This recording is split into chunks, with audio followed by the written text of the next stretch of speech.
D'accord. Commençons par cette ambassade britannique. D'après ce que je comprends, elle provoque une sorte de chaos au Royaume-Uni. Alors, dis-moi, pourquoi est-ce que c'est un tel problème? Vous avez enfin approuvé la construction d'une ambassade chinoise. Pourquoi est-ce que c'est si important?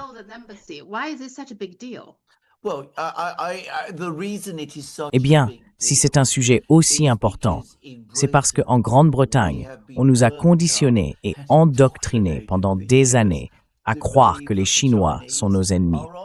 C'est devenu une sorte de mème sans fin dans nos médias.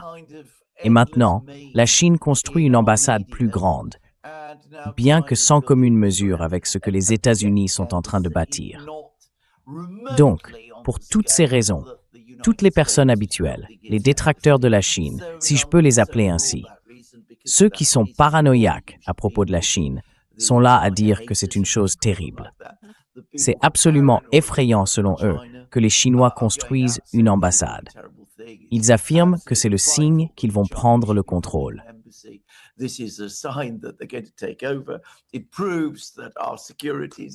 Cela prouve que notre sécurité est inutile, qu'ils vont nous contrôler d'ici peu. D'ailleurs, je dois dire que je suis déjà passé par là. Je suis probablement la seule personne encore en vie, où que ce soit dans le monde, à s'en souvenir. Dans les années 1970, à l'époque de l'Union soviétique, exactement la même chose s'est produite. Les Soviétiques voulaient construire une nouvelle ambassade à Londres. Ils ont acheté un terrain et voulaient y bâtir une ambassade. Il y a eu exactement le même tollé que celui que nous voyons aujourd'hui. Dans ce cas-là, le tollé a porté ses fruits. L'ambassade a été bloquée et n'a jamais été construite. Et je me souviens que l'un des arguments avancés était que l'ambassade russe qui aurait été construite aurait été bien trop grande pour l'emplacement.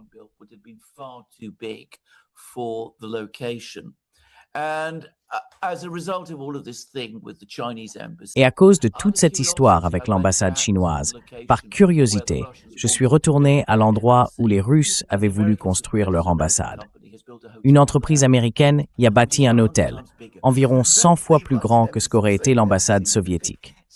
Voilà, c'est juste de la paranoïa, de l'hystérie, un sentiment anti-chinois. Ça circule, ça tourne en rond. Eh bien, pour le moment du moins, il semble que le gouvernement britannique, qui tente de gérer une situation économique désastreuse et comprend qu'il faut améliorer les relations avec la Chine, soit prêt à aller de l'avant. Nous verrons s'ils maintiennent cette position.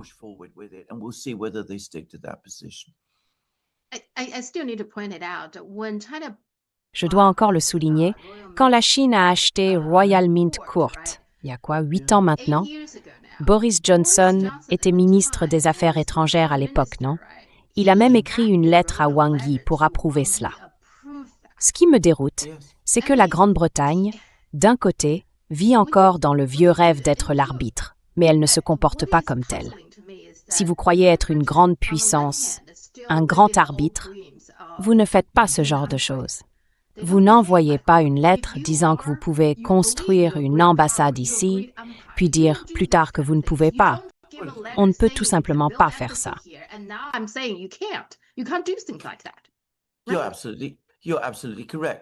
Tu as tout à fait raison.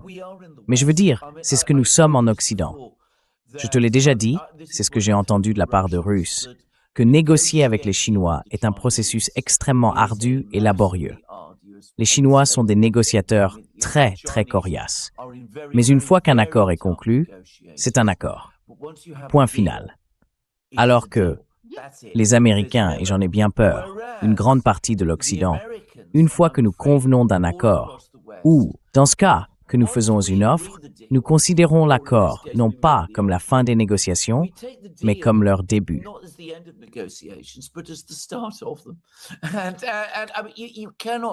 Et on ne peut pas fonctionner ainsi. Mais c'est pourtant ce que malheureusement nous faisons de plus en plus. Donc oui, on a dit à la Chine, construisez votre ambassade, faites-le ici. Voici la lettre. Un ministre des Affaires étrangères envoie la lettre, sans aucun doute avec l'appui du Premier ministre et du cabinet. La Chine agit en conséquence. Et qu'est-ce que la Chine découvre? Que la parole du ministre des Affaires étrangères, du Premier ministre et du gouvernement ne vaut rien, parce que tout peut être réécrit, rediscuté et remis en question encore et encore. C'est désespérant d'essayer de faire des affaires. Eh bien, que puis-je dire de plus? Ouais.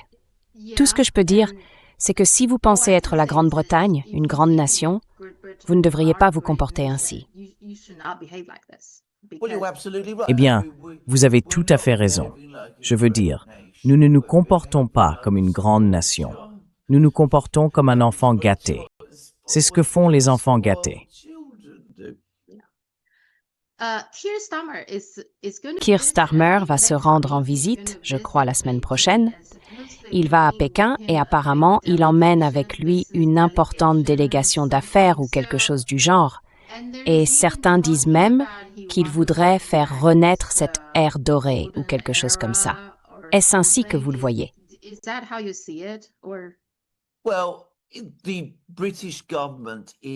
Eh bien, le gouvernement britannique se trouve dans une situation économique très difficile. Je veux dire, il est difficile, encore une fois, de faire comprendre aux gens en Chine à quel point la situation ici est mauvaise aujourd'hui.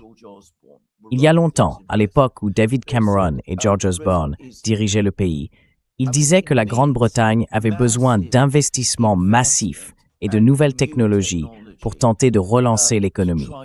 L'économie britannique est en fait restée bloquée depuis la crise financière de 2008. Nous ne nous en sommes jamais vraiment remis. Alors, vers qui allons-nous nous tourner? Vers ceux qui ont de l'argent, des investissements et qui peuvent nous aider. Et oui, nous avons des choses à leur offrir.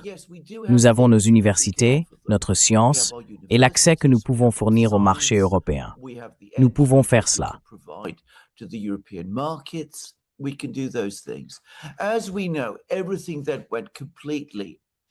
Comme nous le savons, tout a complètement déraillé à cause de l'hostilité envers la Chine et de l'hystérie venue des États-Unis que les gens ici en Grande-Bretagne ont reprise et répétée, sans fin. Alors, un nouveau Premier ministre arrive. La situation économique actuelle est bien pire qu'à l'époque de David Cameron. Il a tout essayé et maintenant il revient à la même solution que David Cameron. Il va se rendre en Chine avec une grande délégation et tenter d'amener les Chinois à revenir en Grande-Bretagne, comme Cameron l'avait fait. Si les Chinois accepteront ou non, c'est bien sûr une toute autre question. La Grande-Bretagne a aujourd'hui moins à offrir qu'il y a 15 ans. Et au-delà de cela, la Chine a vu que les Britanniques disent « venez traiter avec nous », mais qu'ensuite ils ne le font pas. Ils reviennent sur tout cela. Alors, en Chine, nous feront-ils confiance? Ouais. Je veux dire, regarde comment ils ont géré l'ambassade, non? Oui. Oui. C'est intéressant. J'ai vu une interview du président Johnson. Il l'a donnée à Sky News. Il en a parlé et a clairement indiqué qu'il n'aimait pas l'emplacement de l'ambassade de Chine. Il a dit que c'était un endroit très en vue et qu'il aurait préféré que l'ambassade des États-Unis s'y trouve. Il l'a clairement dit.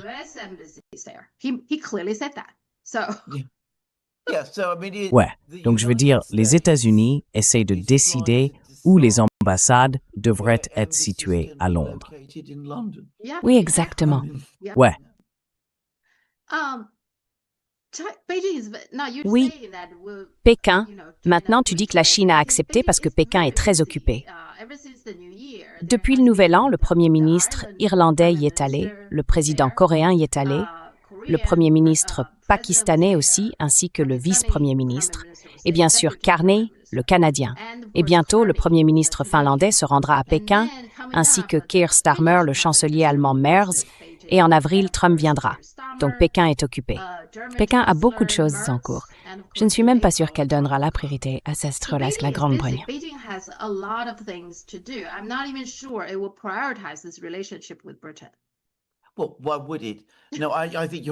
Eh bien, pourquoi le ferait-elle? Non, je pense que tu as tout à fait raison. Pourquoi le ferait-elle? Je veux dire, malgré tous les problèmes en Allemagne, l'Allemagne a encore plus à offrir que la Grande-Bretagne. Et la relation avec l'Allemagne s'est poursuivie avec succès pendant bien plus longtemps, comparé à la très brève reprise des choses en Grande-Bretagne. Donc tu sais, pourquoi la Chine consacrerait-elle du temps et de l'énergie à aider la Grande-Bretagne à sortir de ses difficultés? Et bien sûr, si Keir Starmer se rend à Pékin et reparle de l'Ukraine, de Kiev et des Russes encore une fois, ce qui est tout à fait possible, voire probable, les Chinois seront encore moins intéressés à mon avis.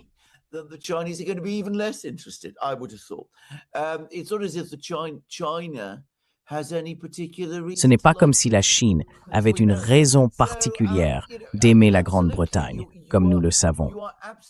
Donc, absolument, vous avez tout à fait raison à ce sujet.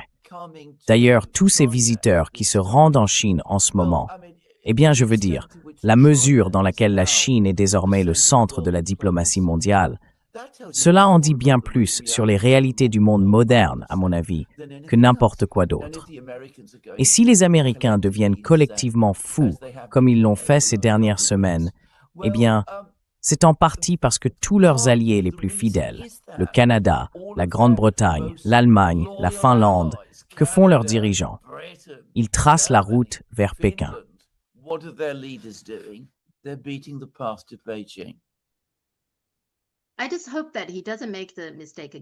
J'espère simplement qu'il ne refera pas cette erreur, car la dernière fois qu'ils ont parlé de cette ère dorée, c'était en 2015, il y a 10 ans. Et regardez la Chine aujourd'hui par rapport à il y a 10 ans. Et où en est la Grande-Bretagne par rapport à il y a 10 ans, n'est-ce pas? Alors, ne commettez pas ce genre d'erreur stupide. Il faut se développer avec la Chine. Je pense vraiment que c'est ce que la Grande-Bretagne devrait faire. Simplement se développer avec la Chine. La Chine serait très heureuse de le faire. Je pense que le Royaume-Uni serait dans une bien meilleure position aujourd'hui s'il avait poursuivi sa politique de coopération étroite avec la Chine. L'ère dorée, vous ne trouvez pas?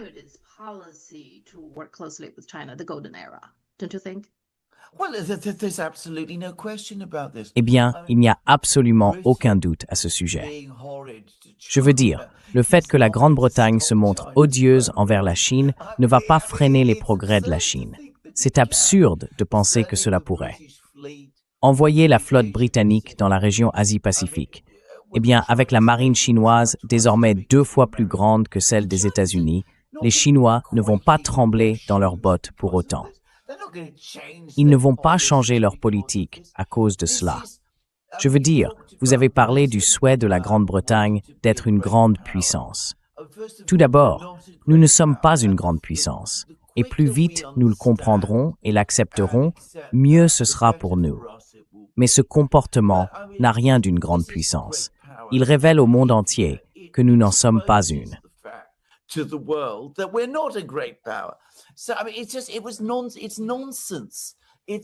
C'est donc simplement du non-sens. C'est du non-sens. C'est absurde. C'est entièrement de la mise en scène. Et vous avez tout à fait raison. Regardez où en est la Chine par rapport à il y a 10 ans.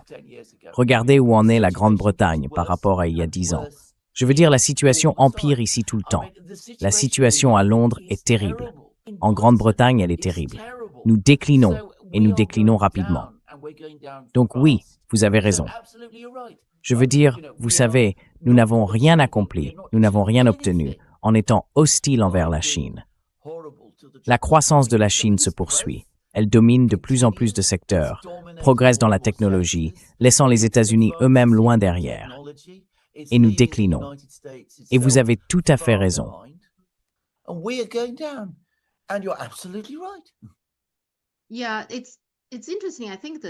Oui, c'est intéressant. Je pense que l'Occident ne comprend toujours pas vraiment la Chine. Je lisais justement un article en chinois sur les 4 années où Biden était au pouvoir.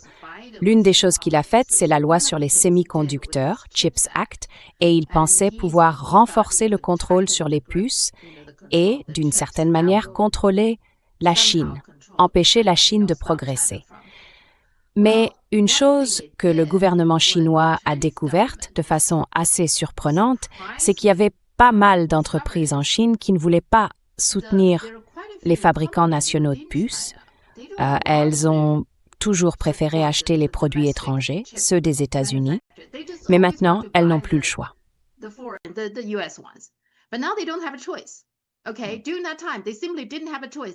D'accord, à cette époque, ils avaient tout simplement pas le choix. Ils ont dû réexaminer les fabricants chinois de puces. Et quand ils l'ont fait, ils se sont rendus compte que, bon, peut-être qu'ils n'étaient pas aussi parfaits que les fabricants étrangers, mais qu'ils faisaient l'affaire, on pouvait les utiliser, s'en sortir, faire des choses avec. Donc, maintenant, après la politique, après les 4 années de Trump et de Biden, l'industrie nationale des semi-conducteurs a connu un essor grâce à cela. Le gouvernement chinois n'aurait jamais pu y parvenir simplement en forçant les gens, en disant « vous devez soutenir la production nationale ». Ça ne marche pas. Mais la politique américaine a rendu cela possible. Du jour au lendemain, c'est arrivé.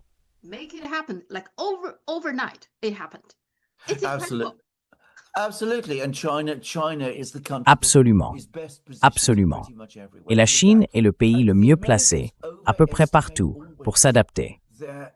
Les Américains surestiment toujours leurs avantages technologiques. Ils s'imaginent qu'ils ont une avance considérable sur tout le monde en matière de technologie. Ce n'est pas le cas. En réalité, cela fait très, très longtemps que ce n'est plus vrai.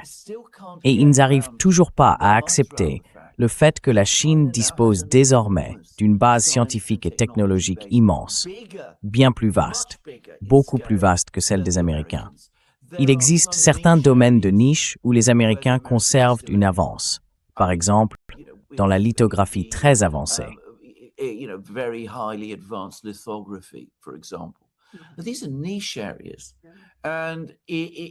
Ce sont des domaines de niche. Et si vous connaissez un peu l'industrie, où la science et la technologie, l'échelle, la taille, comptent. Vraiment. Si vous produisez des millions de puces, si vous avez une immense industrie qui fabrique ces produits en volume considérable, si vous produisez déjà des puces de très haut niveau, il devient alors beaucoup plus facile de trouver les ressources, les ingénieurs, la technologie et tout le reste pour franchir le pas vers des puces encore plus avancées, là où les Américains croient à tort détenir l'avantage.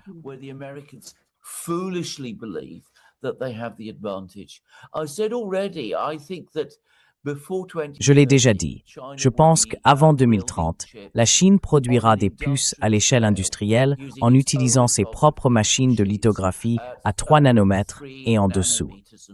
Je n'en doute absolument pas. Les Russes, d'ailleurs, ont un vaste programme pour mettre en place leur propre industrie des semi-conducteurs, que je suis de très près parce que je le fais. En fait, Poutine a eu une réunion à ce sujet hier et l'a approuvé.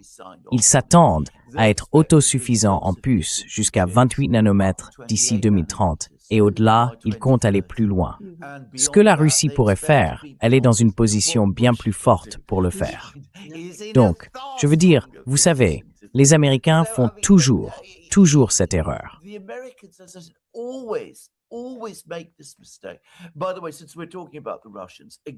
Au fait, puisque nous parlons des Russes, exactement la même chose s'est produite avec les produits aérospatiaux.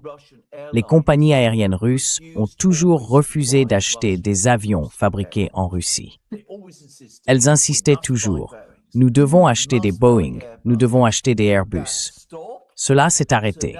Ils doivent donc maintenant produire les leurs. Et soudain, ils ont découvert eh bien, nous en sommes capables. Nous pouvons fabriquer des avions. Nous pouvons fabriquer des moteurs d'avions. Nous avons les ingénieurs, les concepteurs et les usines. Et la Chine va suivre exactement le même chemin, mais à une échelle 10 fois plus grande, et peut-être bien plus que 10 fois plus grande. Les Américains ne comprennent absolument pas cela.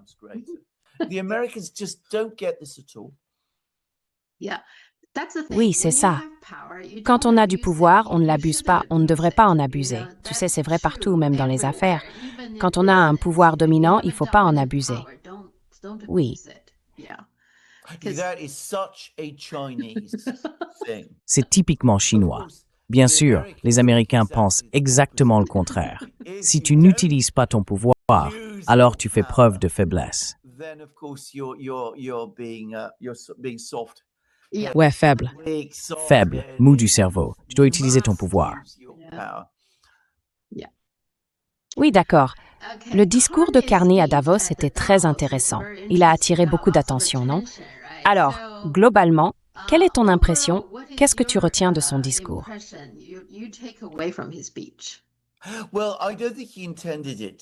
Eh bien, je ne pense pas qu'il ait eu l'intention d'attirer autant d'attention que cela. Il semble que les Américains aient été très contrariés à ce sujet. Et, vous savez, Trump lui a dit qu'il n'était plus le bienvenu au sein de son Conseil pour la paix. Donc, je veux dire, les Américains n'étaient pas contents. Je soupçonne que certaines personnes en Europe ne l'étaient pas non plus. Parce que ce que Carney a fait, et souvenez-vous, ce n'est pas, à la base, un homme politique. C'est un banquier central. C'était, je pense, d'essayer de justifier devant Trump pourquoi il est allé en Chine et pourquoi il tente de raviver la relation avec la Chine. Mais ce faisant, il en a trop dit. Il a déclaré, eh bien, vous savez, cet ordre international, fondé sur des règles dont nous parlons depuis toutes ces années.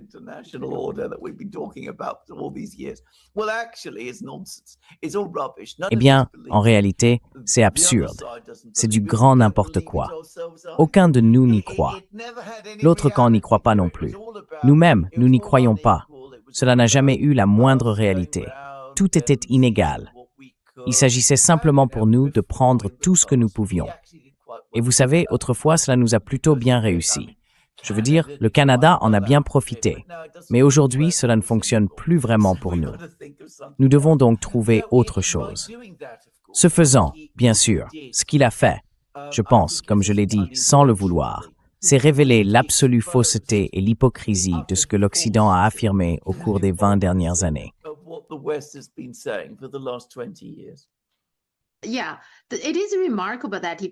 Oui, c'est remarquable qu'il ait, en gros, admis que le système, l'ordre international fondé sur des règles, fonctionne pour eux, pour l'Occident, et il a essentiellement reconnu que c'est très hypocrite, un double standard, c'est en quelque sorte commodément pro-occidental dans la manière dont il est appliqué, non? Donc, il a en fait admis cela, ce que je trouve remarquable parce qu'on n'entend jamais ça de la part des grandes puissances occidentales. Mais j'imagine que son argument, c'est que, eh bien, ça ne fonctionne plus. Il faut qu'on en prenne conscience. Je pense que cette histoire du Groenland a un peu choqué tout le monde, parce qu'on n'est pas censé nous prendre des terres, on est censé en prendre à des pays africains, asiatiques, vous savez, faire ça à n'importe quel autre pays et on vous soutiendra. Même, par exemple, le génocide à Gaza. On sera d'accord avec tout ça. Il ne faut juste pas se retourner contre nous. Je pense que c'est ça qui les a choqués, non?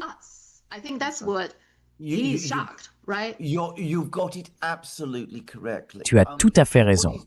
Je veux dire, ce qu'il dit en gros, c'est que tu sais, on sait tous que tout ça, c'est du n'importe quoi. Ça n'a jamais concerné personne. On a toujours su de quoi il retournait avec les Américains. On a toujours su. Je veux dire, il a même utilisé le mot hégémonie américaine. Tu vois, la Chine parle d'hégémonie et d'hégémonisme américain. Les Américains, eux, évitent généralement ce terme. Oui. En utilisant ces mots, donc Carney en parle, mais il dit « Nous n'avons aucun problème avec ça, car nous avons été les bénéficiaires de tout cela. Maintenant, cette grande hégémonie américaine se retourne contre nous. Donc, cela ne fonctionne plus pour nous. Nous devons faire autre chose, trouver d'autres arrangements. » Encore une fois, je pense que sans peut-être pleinement comprendre ce qu'il disait, il donnait l'impression que tout l'Occident paraissait, eh bien sûr, il montrait à quel point l'Occident a toujours été cynique et prédateur. D'ailleurs, cela a toujours été vrai à propos de l'Occident. Je veux dire, si l'on remonte au 19e siècle et qu'on lit ce que les Britanniques faisaient en Chine et qu'on lit les journaux britanniques, tout tournait autour de la philanthropie, des droits de l'homme, de la diffusion du christianisme, surtout.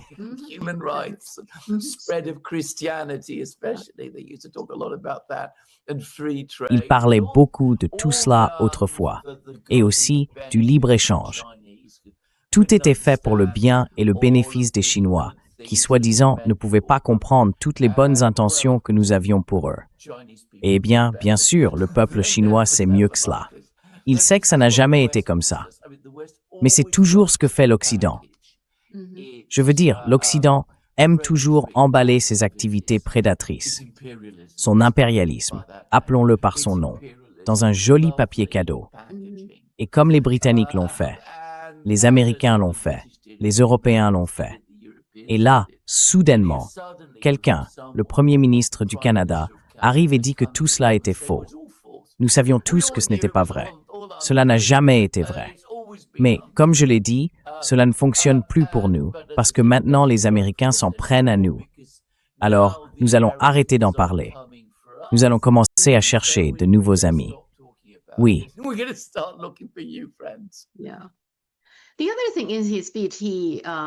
L'autre point dans son discours, il a parlé des puissances moyennes, n'est-ce pas? Le Canada est une puissance moyenne. Et je pense qu'il fait aussi référence aux Européens, que nous sommes les puissances moyennes.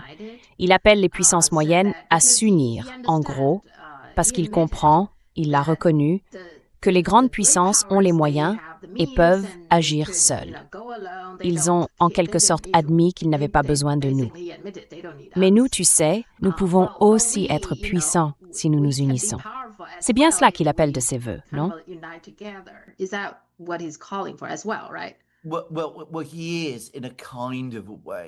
Eh bien, il l'est, d'une certaine manière.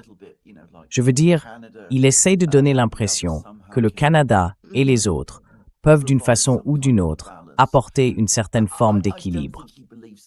Je ne pense pas qu'il y croit vraiment, car ça n'arrivera tout simplement pas.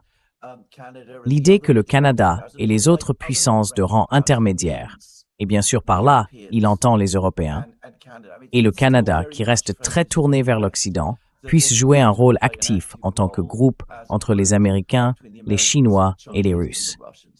Je ne pense pas que quiconque le croit sérieusement. Mais cela sonne bien, ou du moins, c'était censé sonner bien.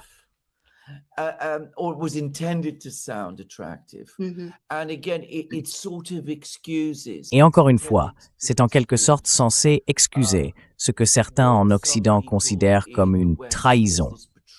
Ce qu'il a fait en se rendant en Chine, en concluant tous ses accords et en tenant tous ses propos. Il a dit, vous savez, eh bien, nous devons travailler ensemble parce que nous ne sommes plus l'Occident.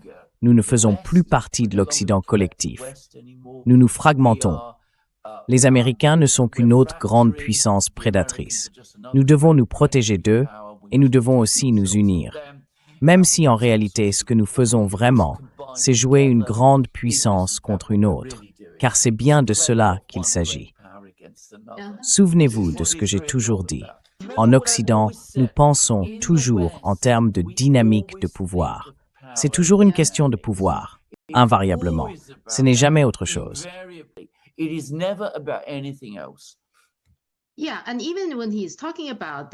Oui. Et même quand il parle de ça, si vous n'êtes pas à table, vous serez au menu. Cela signifie clairement que les Européens et les Canadiens ont probablement l'impression d'être désormais au menu. Mais lui, non. Ce qu'il propose, c'est « revenons à la table ». Si nous nous unissons, nous ne serons pas au menu. Je pense que fondamentalement, c'est une hypothèse erronée, qu'il y a toujours un menu et des gens à table. Si vous voulez que le Canada ne soit jamais au menu, supprimez le menu. Non. Tout le monde devrait être à table. Je ne pense pas que c'est ce qu'il voulait dire.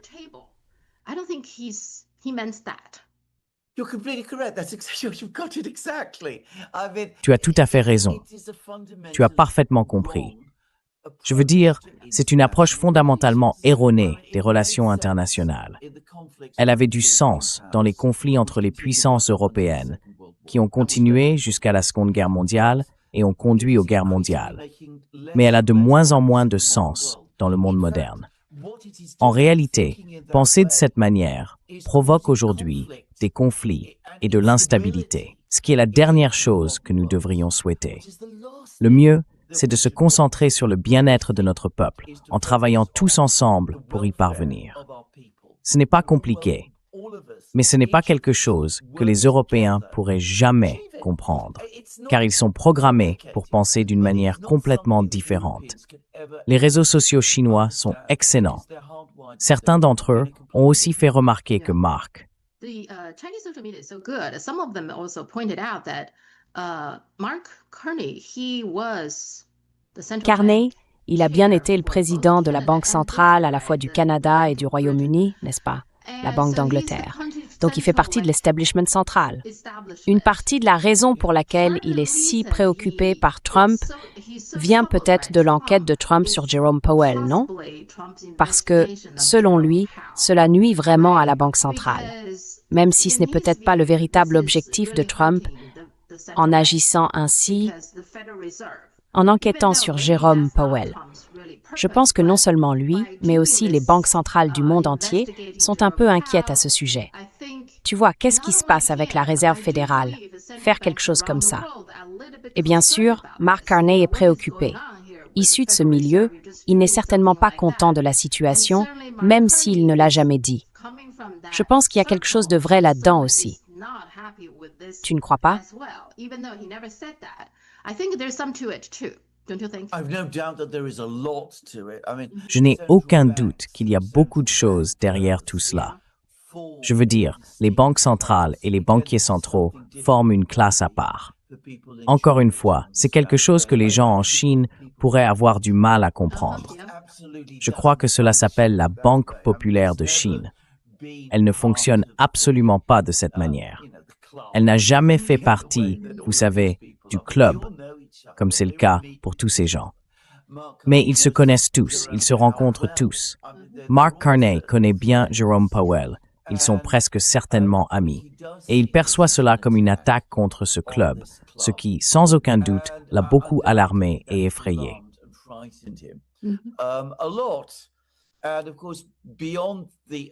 Et bien sûr, au-delà de l'attaque contre Trump en tant qu'individu, il y a cette peur persistante que partagent tous les banquiers centraux occidentaux, celle de perdre le contrôle, que les gouvernements reprennent les pouvoirs qu'ils avaient confiés aux banques centrales aux États-Unis dans les années 1950 et plus tard dans d'autres pays. En Europe, en Occident, à différentes époques, de manière décisive en Europe avec la création de la Banque centrale européenne et bien sûr aussi avec l'octroi par le gouvernement Blair de l'indépendance à la Banque d'Angleterre.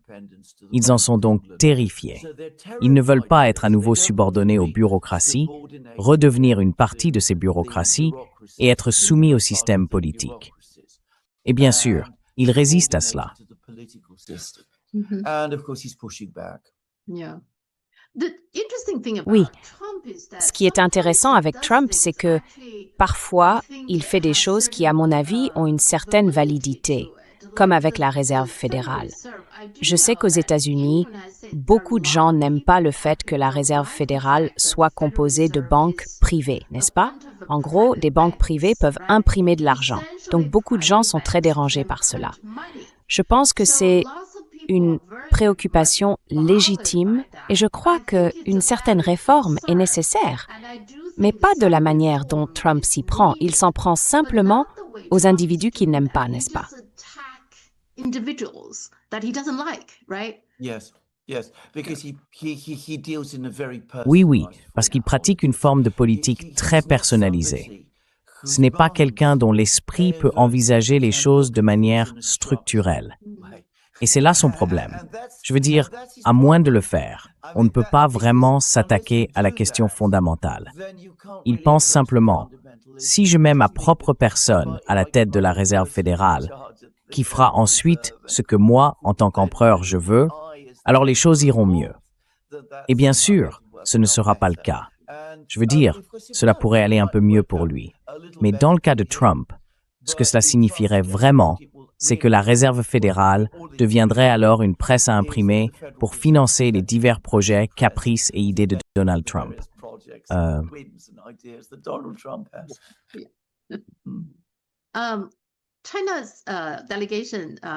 Le président de la délégation chinoise, He Lifeng, vice-premier ministre, a également prononcé un discours. Il n'a pas attiré autant d'attention que celui de Carney. Mais le message de la Chine est néanmoins très clair. La Chine est ouverte aux affaires, n'est-ce pas? Presque l'opposé de ce que fait Trump en ce moment. Mais permettez-moi de dire ceci. Si l'on lit les commentaires sur les discours de Carney et de Haley Feng, il est évident que le public, à mon avis, est largement favorable à l'idée d'adopter une politique alternative, vous savez, autre que celle des États-Unis. Je pense que ce message est très clair de la part du public.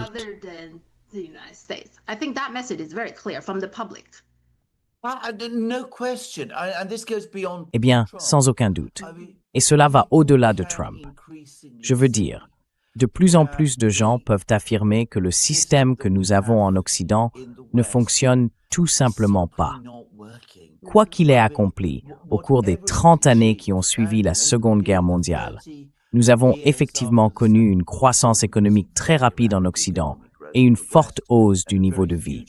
Nos systèmes politiques, à cette époque, fonctionnaient de manière très réactive. Mais personne ne dirait cela de nos systèmes aujourd'hui. Nous devenons de moins en moins égaux. La richesse se concentre de plus en plus. Les niveaux de vie stagnent. Nous connaissons la désindustrialisation dans un nombre croissant de pays.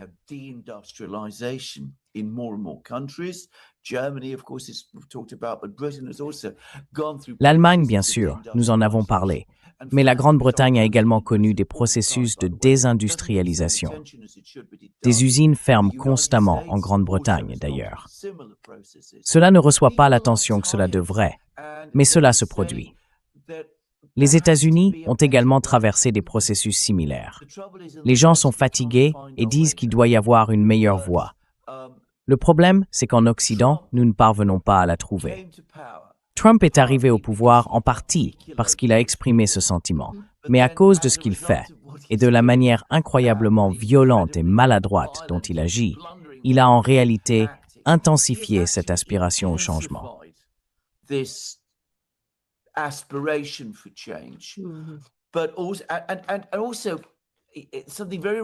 Et aussi, quelque chose de très remarquable, il lui a donné une tournure anti-américaine, qui devient de plus en plus marquée.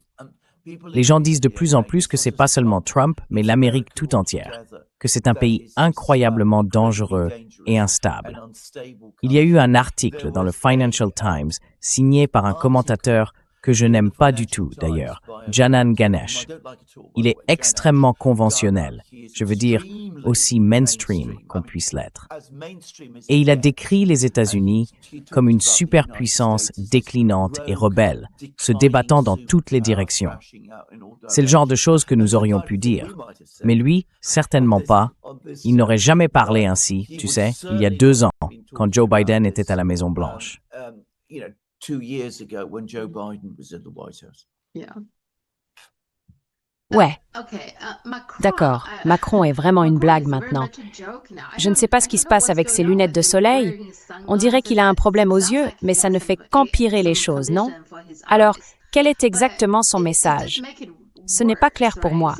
Il part dans tous les sens. Qu'en penses-tu?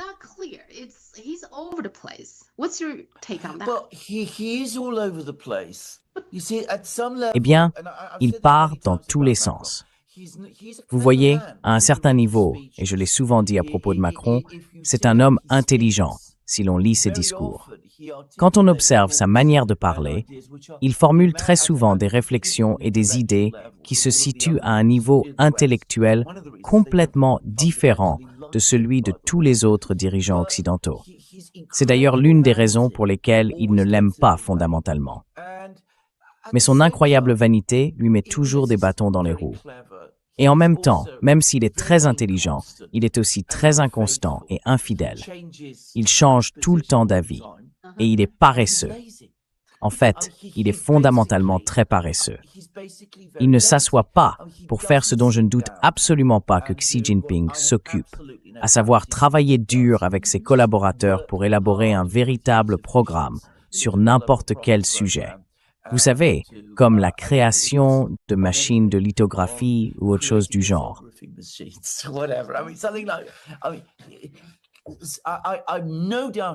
Je n'ai absolument aucun doute là-dessus. Xi Jinping prend ce genre de choses très très au sérieux. Et pas seulement lui, bien sûr, mais tout le monde, tous les responsables. Beaucoup d'entre eux, évidemment, sont des ingénieurs de formation et s'y emploient. Macron, lui, non. Ils pensent simplement que les mots suffisent à provoquer le changement par eux-mêmes, les idées, les grandes idées qu'il a. Et bien sûr, en plus de cela, il est incroyablement agressif. Il dira une chose qui semble conciliante, puis le lendemain, il changera complètement et dira quelque chose d'absolument terrible à votre sujet. Il l'a fait à propos de la Russie, il l'a fait à propos de la Chine, il l'a fait à propos de toutes sortes de gens. Donc au final, personne ne lui fait confiance et personne ne le prend au sérieux.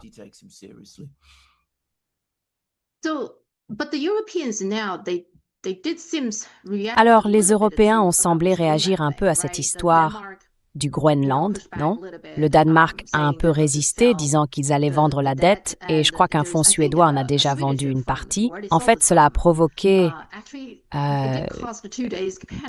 2 jours de panique sur le marché. Alors, Trump a dit qu'il n'allait pas imposer les tarifs douaniers.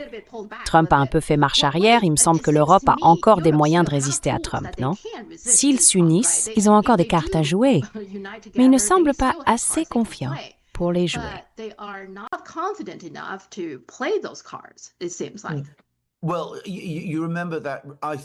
Eh bien, tu te souviens de cet éditorial que j'ai trouvé absolument brillant dans le Global Times que je t'ai renvoyé et qui, à mon avis, exprimait tout cela de manière remarquable. D'abord, il opposait les attitudes européennes envers les États-Unis, cette tendance constante à se plier en 4 pour les apaiser, aussi abusifs et agressifs soient-ils, et en même temps, leur adoption de la paranoïa américaine à propos de la Chine. Alors même que la Chine essaie de collaborer de manière constructive avec eux. Et je trouvais non seulement que c'était tout à fait juste, mais j'étais aussi très impressionné par l'intelligence avec laquelle tout cela a été formulé.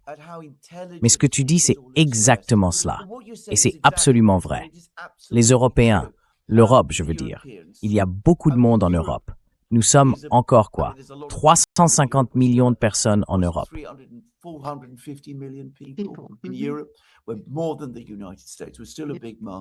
Nous sommes plus que les États-Unis. Nous restons un grand marché. Nous restons, à bien des égards, de grandes économies. Nous sommes aussi les alliés clés de l'Amérique. Je veux dire, si l'Amérique nous perd, c'est quelque chose d'ailleurs que certaines personnes à Washington ne comprennent pas vraiment. Mais si l'Amérique nous perd, elle perd son grand système d'alliances. Et en tant que superpuissance, elle en est considérablement affaiblie. Car l'une des raisons pour lesquelles les États-Unis sont perçus comme si puissants, c'est qu'ils ont ces alliés puissants à leur côté.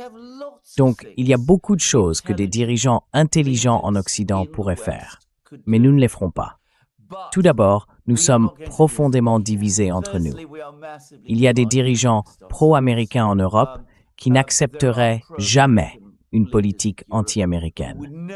Les Allemands, en particulier, ne feraient jamais cela.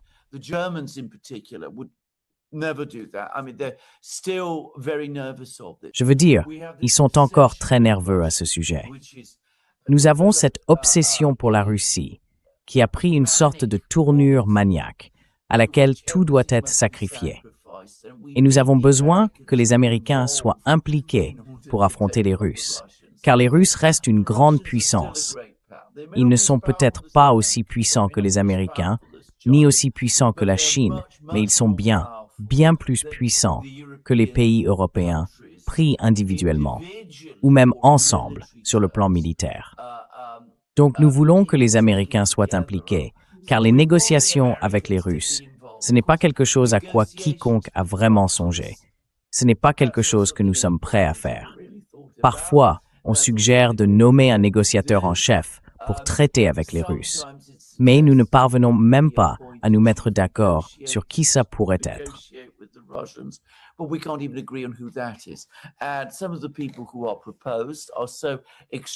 Et certaines des personnes proposées sont tellement farouchement anti-russes qu'on a du mal à imaginer qu'elles feraient avancer les choses.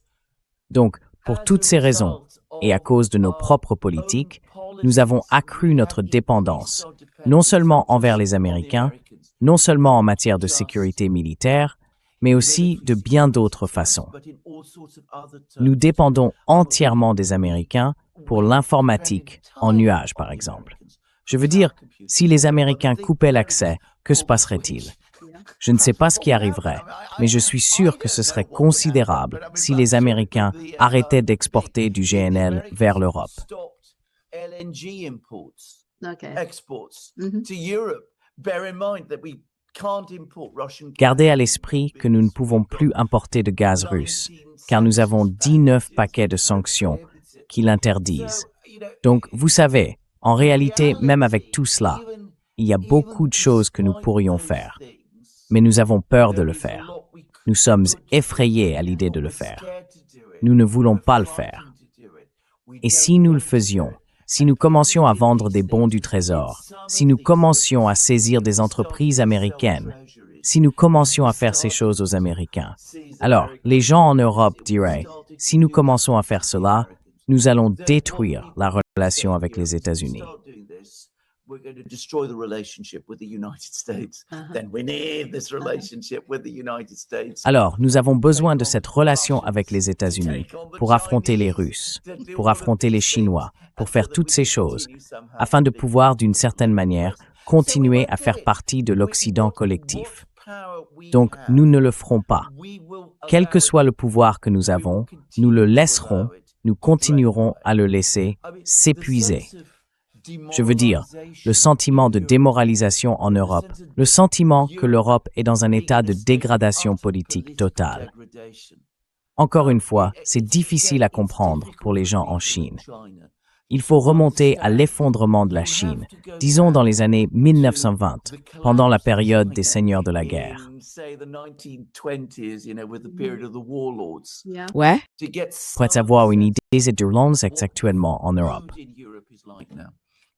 You see, here's again very Tu vois, contradictory, because c'est you encore just une fois said très that contradictoire parce que tu viens de dire que les Européens aiment montrer leur puissance. Eh bien, c'est le moment de la montrer, non? Pour protéger le Groenland, n'est-ce pas? Mais ensuite, ils ont peur de montrer leur puissance. Souviens-toi, je crois que tu m'as dit que Besson avait dit à Trump que la Chine n'utiliserait jamais la carte de la technologie des terres rares, que la Chine n'oserait jamais faire ça. Eh bien, la Chine l'a fait. Que peuvent faire les États-Unis? Rien. Ils doivent céder. Ils doivent venir à la rescousse. Donc, si l'Europe jouait vraiment bien ses cartes, je pense que Trump céderait.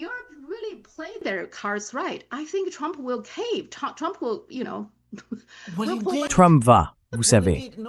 Eh bien, en effet, pas seulement ça. Pas seulement ça. Je veux dire, vous pourriez vous dire, bon, je vais céder maintenant parce que je n'ai pas le choix. Je veux dire, je ne peux pas. Je ne peux pas. Les Américains peuvent couper l'informatique en nuage et nous serions en difficulté.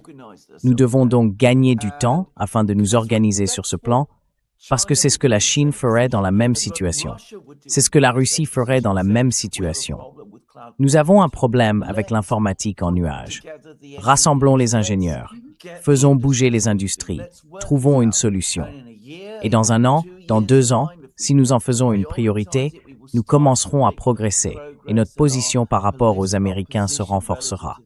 Personne en Europe ne parle de cette manière. Nobody's talking in Europe in that way. I mean, you talked about how in China.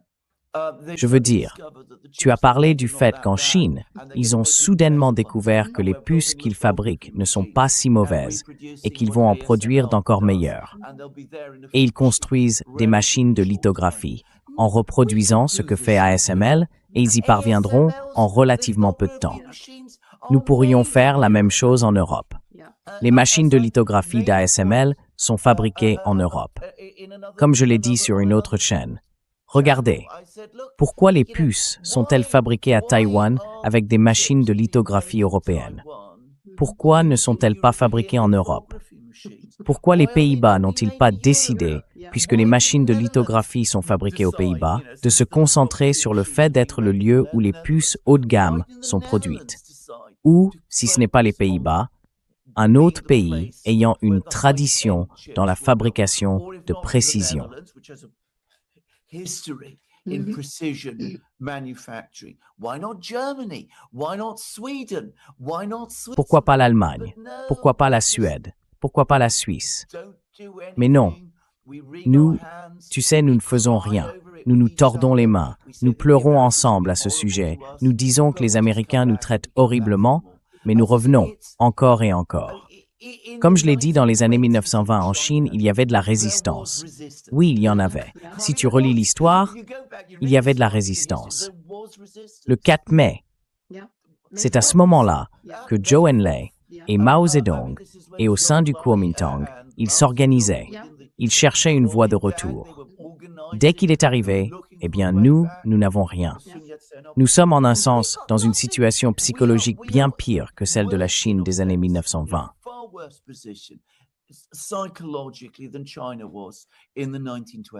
Oui, c'est une relation tellement abusive. Oui, absolument. C'est très semblable à une relation entre un homme et une femme. Cela peut être très violent. L'homme est extrêmement violent, mais la femme reste avec lui pour une raison ou une autre. Exactement. Le Conseil de la paix de Trump. D'accord. Qu'est-ce que c'est exactement? Il a dit à un moment donné que cela pourrait remplacer les Nations Unies. Est-ce qu'il le croit vraiment que cela pourrait remplacer les Nations Unies? Est-ce que c'est le but?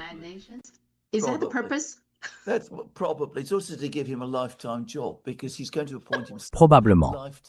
C'est aussi pour lui offrir un emploi à vie, car il va se nommer lui-même président à vie. Ainsi, lorsqu'il cessera d'être président des États-Unis, parce qu'il devra prendre sa retraite, il continuera d'être président du Conseil de la paix. Et le droit d'entrée est d'1 milliard de dollars par pays, souvenez-vous-en. Cela le met donc à l'abri, et en plus, vous savez, il aura tout cet argent à sa disposition. Donc en somme, c'est en partie, comme je l'ai dit, un fonds de retraite pour Donald Trump, et cela nourrit aussi sa vanité et sa mégalomanie, ce qui, soyons honnêtes, est déjà considérable. Et il pense que ce sera sa manière de remplacer les Nations Unies. Les Américains ont toujours cherché depuis les années 1990 à, sinon remplacer les Nations Unies, du moins les affaiblir. Mais enfin, ils créent effectivement des structures concurrentes. Vous vous souvenez de la Ligue des démocraties de Joe Biden? Eh bien, c'est simplement la nouvelle version de cela. Ce que cela me dit en réalité, c'est que les Nations Unies, malgré tous leurs défauts, restent peut-être, relativement parlant, une bonne organisation à avoir. Je pense toujours qu'il est important d'en avoir une qui fonctionne.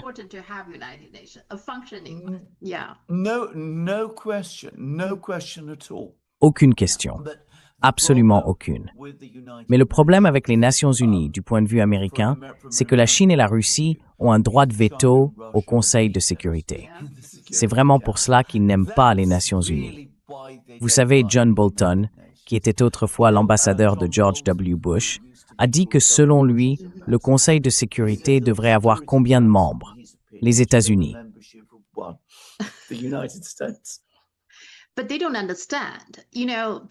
Mais ils ne comprennent pas, tu sais, parce que la Chine et la Russie sont des pays extrêmement puissants. Si tu ne leur donnes pas le droit de veto, ils ne rejoindront pas l'organisation dès le départ, n'est-ce pas? Donc, le droit de veto, en fait, pendant longtemps, j'ai pensé que c'était une mauvaise chose. Tu sais, ce n'est pas idéal, ce n'est pas démocratique, parce que cela donne ce pouvoir uniquement à 5 pays. D'un autre côté, et beaucoup de gens en Chine en parlent, si tu ne donnes pas le veto à ces grandes puissances, elles n'auraient probablement pas rejoint les Nations Unies de manière sincère.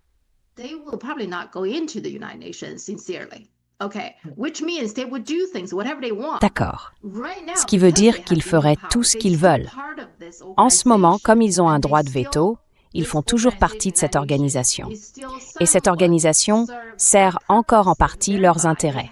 Ils y ont donc un intérêt, ce qui finit par aider les pays moyens et plus petits. Parce que si cela n'existait pas du tout, s'ils n'avaient pas de droit de veto, ils feraient simplement tout ce qu'ils veulent. Il n'y aurait rien pour les contrôler.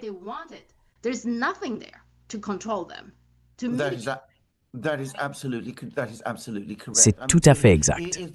Je veux dire, s'il n'y avait pas de droit de veto, surtout étant donné que l'Organisation des Nations Unies est basée à New York, les Américains prendraient très rapidement le contrôle total et cela deviendrait simplement un autre instrument de la politique étrangère des États-Unis.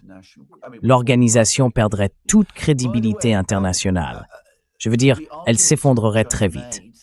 D'ailleurs, les arguments que vous venez d'avancer sont exactement les mêmes que ceux formulés à l'époque de la création des Nations Unies. Et la personne qui a insisté sur la nécessité d'un droit de veto, c'était Joseph Staline. Le fait est que les Américains ont reconnu la solidité de son argument et ont accepté. Ils ont dit, vous savez, si nous n'avons pas de droit de veto, ce truc ne fonctionnera pas.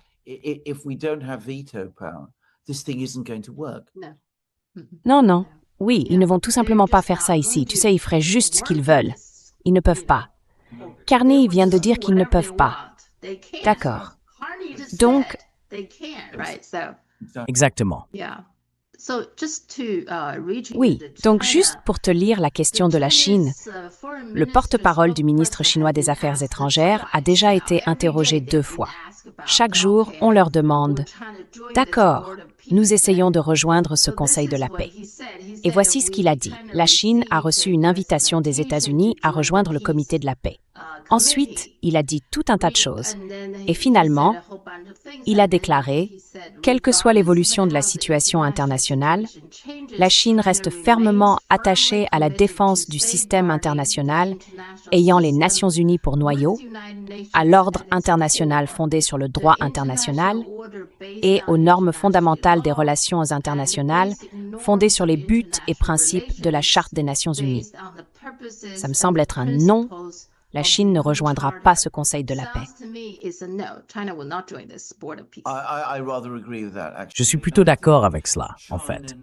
Je pense que la Chine est désormais la grande défenseur du système des Nations Unies et du droit international. Donc je pense que c'est la position que les Chinois vont adopter.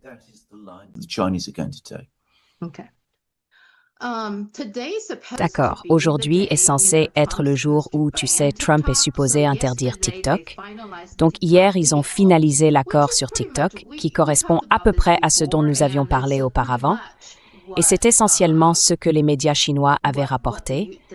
Il me semble que tout est resté comme avant, sauf qu'il y a quelques investisseurs supplémentaires, tous des amis de Trump, qui ont maintenant la possibilité de probablement introduire cela en bourse d'ici 1 an ou 2. Ils ont donc l'occasion de se faire des montagnes d'argent. C'est essentiellement ce qui s'est passé, non?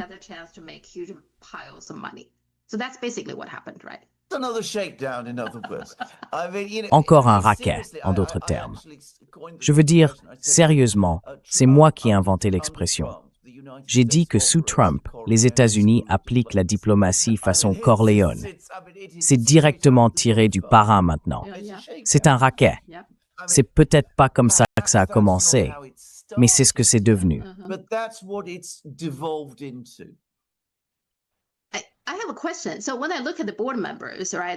J'ai une question. Quand je regarde les membres du conseil d'administration, ils sont 7, ce sont des représentants des investisseurs. Donc si l'on regarde les investisseurs, TPG Global, Kiahan International Group, Silver Lake, DXC Technology, Oracle et MGX. Et puis bien sûr le PDG Chao. Tout d'abord, MGX n'est même pas une entreprise basée aux États-Unis, c'est un fonds d'investissement basé aux Émirats arabes unis. Et Oracle, par exemple, n'importe laquelle de ces entreprises, Silver Lake ou Oracle, pourrait à tout moment être vendue à un investisseur chinois. Donc cela ne garantit vraiment rien, n'est-ce pas?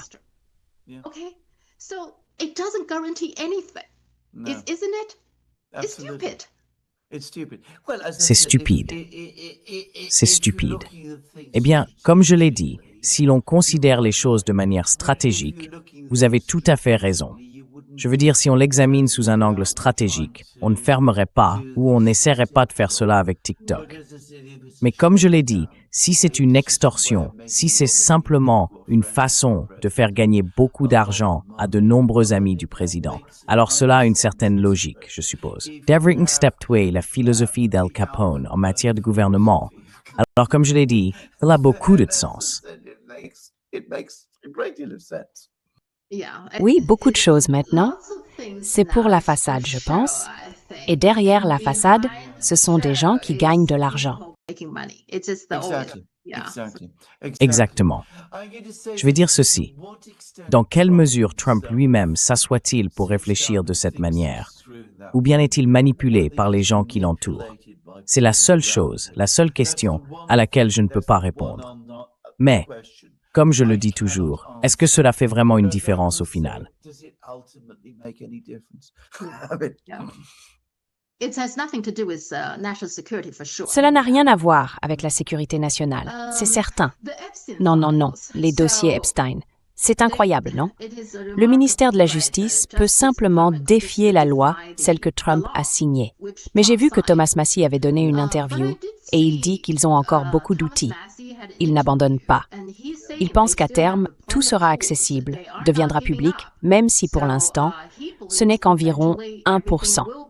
En attendant, il y a encore des drames en cours, auxquels les gens ne prêtent probablement pas attention. Les Clinton, par exemple, sont assignés à comparaître pour témoigner, et jusqu'à présent, ils ne se sont pas présentés. Donc, ils sont au-dessus des lois.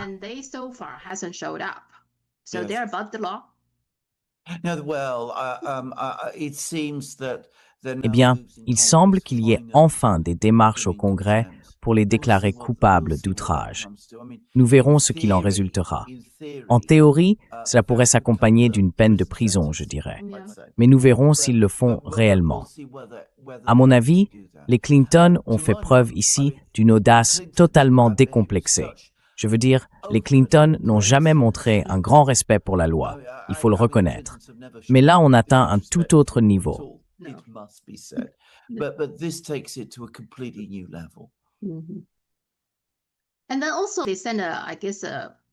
Et puis, ils ont aussi envoyé, je crois, une requête à un juge. Ils voulaient que le juge nomme un expert chargé de superviser la publication des documents.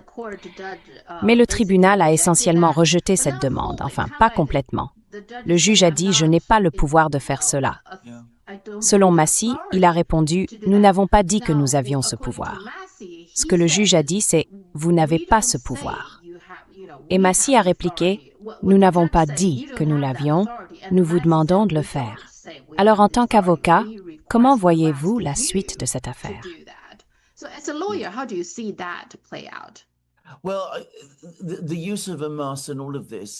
Eh bien, l'utilisation d'un masque et tout cela n'est en aucun cas inconnu dans des affaires de ce genre. Mais la loi devrait, il y a cette expression selon laquelle la justice ne doit pas seulement être rendue, mais aussi paraître l'être. Je pense que nous en sommes maintenant arrivés à un point dans tout ce processus où tant de tort a été causé à la confiance du public par les tentatives de dissimulation qu'il vaut mieux désormais tout rendre public, quelles que soient les horreurs que cela puisse révéler. Je veux dire, soyons honnêtes, elles ne sont pas pires que les horreurs que nous voyons chaque jour dans toutes sortes de situations, que les enfants voient aussi. Donc, vous savez, il faut tout mettre sur la table. Certaines personnes seront très embarrassées, elles pourront fournir leurs propres explications, ce qui serait d'ailleurs intéressant à entendre. Mais je pense que si cela doit être fait correctement, et le point que je veux souligner d'ailleurs, c'est que la question de la confiance et de l'intérêt public est reconnue juridiquement. Je formule en réalité un argument juridique autant que politique. Je crois que nous avons atteint le stade où il vaut mieux tout divulguer, tout rendre public, comme cela avait été promis au départ, et laisser les gens se faire leur propre opinion.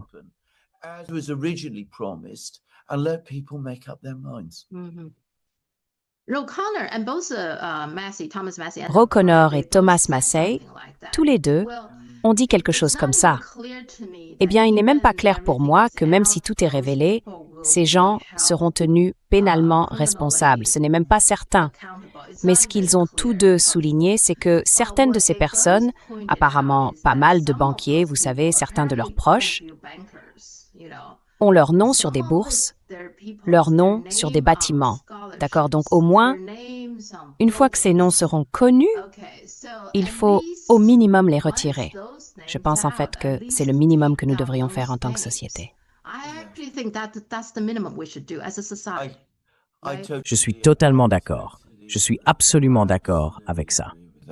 Ouais. Je veux dire, c'est incroyablement. Même si aucun crime réel n'a été commis par certaines de ces personnes, l'ensemble de leur comportement reste profondément corrompu. La corruption n'est pas seulement un concept juridique, c'est aussi un concept moral. Si vous choisissez de vous lier d'amitié avec Epstein, d'assister à ses soirées, d'aller chez lui, de voir toutes ces images horribles et d'y retourner encore et encore, d'être photographié par lui de cette manière, alors vous êtes une personne moralement corrompue. Then you are a corrupt person, morally. Yeah. This is what O'Connor said. Oui, c'est ce qu'a dit O'Connor. Je pense qu'il l'a très bien résumé. Il a dit que l'important, la raison pour laquelle il insiste autant pour rendre le dossier public, c'est que le but est de provoquer une prise de conscience dans ce pays. Selon lui, c'est le plus grand scandale depuis 100 ans, révélant à quel point notre culture élitiste est malade, comment ils utilisent les gens pour leur propre satisfaction. Ils pensent pouvoir abuser de ces filles sans que rien ne se passe. Ce genre de culture s'est répandu dans tout le pays. Ils doivent être couverts de honte. Je pense vraiment que c'est... Je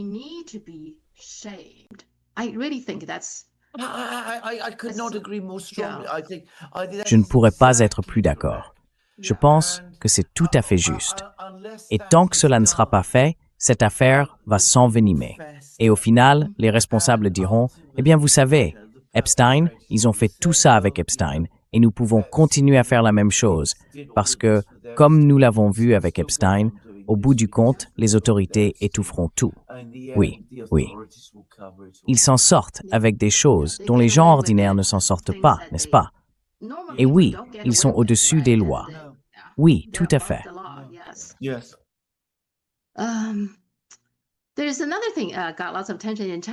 Il y a un autre sujet qui a beaucoup attiré l'attention en Chine. Il s'agit d'un classement universitaire, celui de l'université de Leiden. Je veux dire, je n'accorde pas trop d'importance à ces classements, car par le passé, tous les classements occidentaux, à mon avis, surestimaient les universités américaines. Mais celui-ci a surpris tout le monde. Il se base sur le nombre d'articles publiés et sur leurs citations. Donc, selon ces deux critères, parmi les 25 premiers, seules 6 sont des universités non chinoises. L'université Harvard s'est classée 3e, ce qui, je pense, a même choqué les gens en Chine. Il y a eu beaucoup de discussions à ce sujet.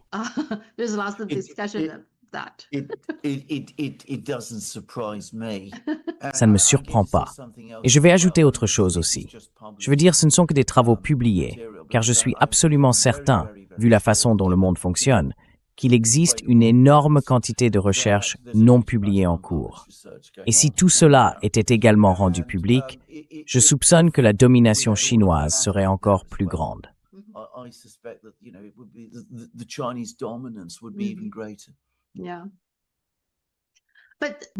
Mais en général, je pense que les universités américaines sont surestimées, mais fait. Oh, absolument.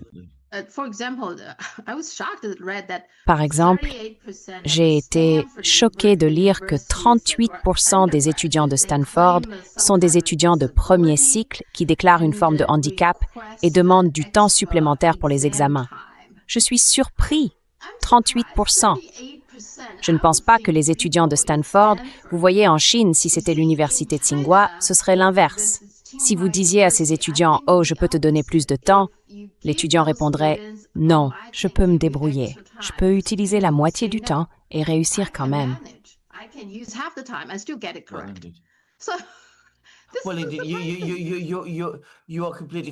Eh bien, vous avez tout à fait raison. Puis-je simplement dire que ce ne sont pas seulement les universités américaines qui sont surestimées. Les universités britanniques le sont aussi. Je parle en tant que mari d'une femme universitaire qui a enseigné à Cambridge et à Oxford. Elles sont très bonnes, mais pas aussi excellentes que beaucoup de gens le pensent. Disons-le simplement.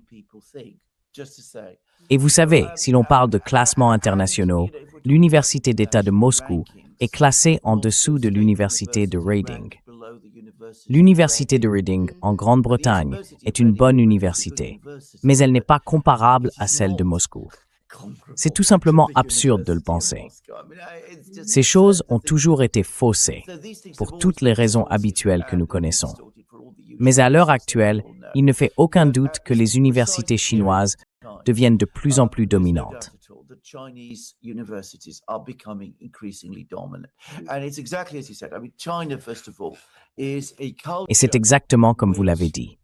Je veux dire, la Chine, avant tout, est une culture qui valorise l'apprentissage et le savoir plus que tout autre.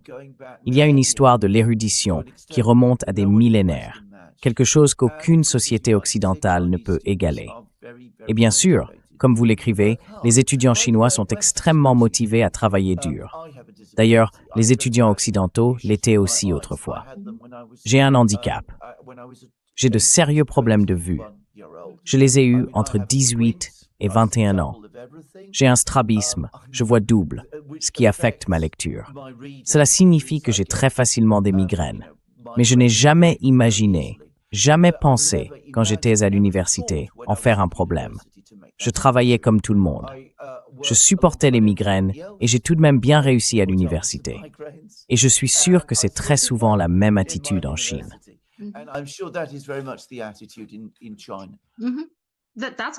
C'est bien ce que je pensais. Bien sûr, dans une université comme Stanford, ce serait l'état d'esprit. Surmonter ces difficultés, n'est-ce pas? Cela fait partie de l'apprentissage et du fait de grandir. D'accord. Quand j'étais à l'université, je ne me souviens pas que quelqu'un ait évoqué la question du handicap. Non, vraiment, je ne m'en souviens pas. Peut-être qu'il y avait des personnes concernées, mais je n'ai aucun souvenir que cela ait été abordé. Aujourd'hui, tu as tout à fait raison. La plupart affirment avoir quelque chose. Je peux te le dire car ma femme, comme je l'ai mentionné, y travaille. Et à tout moment, Leximwaith hathin in deathing the forward, asamin cobs were dune merv ou dune oath. Are claiming disabilities of some kind. I encountered them. Oui, j'ai déjà vécu ça. J'enseignais à l'université et une fois c'était particulièrement pénible. C'était un cours de 75 minutes. Et après que j'ai commencé, les gens n'arrêtaient pas d'entrer, d'apporter du café et des bagels, d'aller et venir. Au bout de 10 ou 15 minutes comme ça, je me suis dit, je ne peux pas enseigner dans ces conditions. Alors j'ai fini par dire quelque chose. J'ai dit, écoutez, ce n'est que 75 minutes. Si moi, je peux arriver à l'heure et ne pas avoir besoin d'aller aux toilettes pendant ce temps et je suis bien plus âgé que vous, vous pouvez le faire aussi. Vous êtes plus jeune que moi, non? Absolument. Ce n'est pas un aéroport. Mais devinez quoi? Ils l'ont signalé à mon chef de département.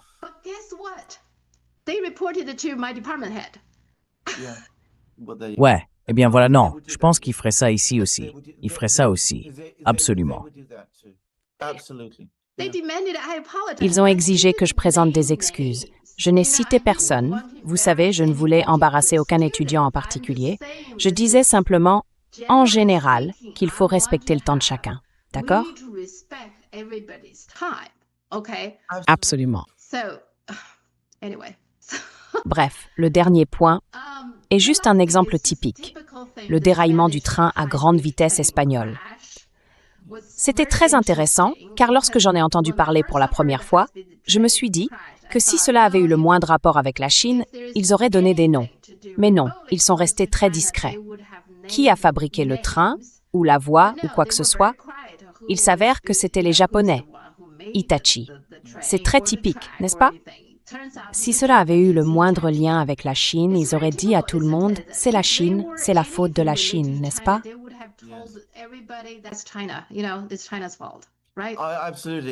Absolument. Je me souviens, c'était il y a environ 15 ans, assez tôt, qu'il y a eu un accident de train en Chine impliquant des trains à grande vitesse. Ouais. C'était partout dans les médias. Oui, je m'en souviens. La preuve que tu sais, le système de train à grande vitesse que la Chine développait était qualifié d'inefficace, de dangereux, tout ça. Personne, bien sûr, ne dit ça aujourd'hui. Mais tu as tout à fait raison. S'ils pouvaient trouver un moyen d'en faire porter la responsabilité à la Chine, bien sûr qu'ils le feraient. Ils le feraient, oui. Les trains à grande vitesse, tels que les Chinois les conçoivent, n'existent pas vraiment en Europe. Nous avons des trains plus rapides que d'autres. Oui, et certains sont très rapides, mais ils n'atteignent pas les vitesses que l'on trouve sur le réseau chinois, pour ainsi dire. Pas ici non plus aux États-Unis, c'est pourquoi on devrait oublier le Groenland, tu sais, oublier le Canada. Oui, absolument. Faire quelque chose ici aux États-Unis. Oui, oui. Ou un budget de défense de 1,5 billion de dollars. Ouais. Tu penses qu'il a l'air de... En parlant aussi du Canada, donc tu crois qu'il ne renonce pas non plus au Canada? Tu penses ça? Oh, je ne crois pas. Je suis sûr qu'il reviendra. Je ne pense pas que l'affaire du Groenland soit réglée d'ailleurs. Je crois que les Européens lui ont beaucoup donné, parce que, tu sais, les bases souveraines et tout ça. Mais connaissant Trump, dans quelques semaines, il reviendra et en demandera davantage. Enfin, c'est toujours comme ça. Ouais. Ouais, donc on doit encore attendre et voir, non? Absolument. Avant, je crois qu'il changeait d'avis tous les quelques jours, puis c'est devenu tous les jours. Et maintenant, c'est presque comme s'il changeait d'avis toutes les heures. C'est vrai, absolument. Il nous occupe beaucoup, mais c'est passionnant. Ce n'est rien d'autre. C'est ça. D'abord, le 20 janvier marquait le premier anniversaire. Il est devenu président, non?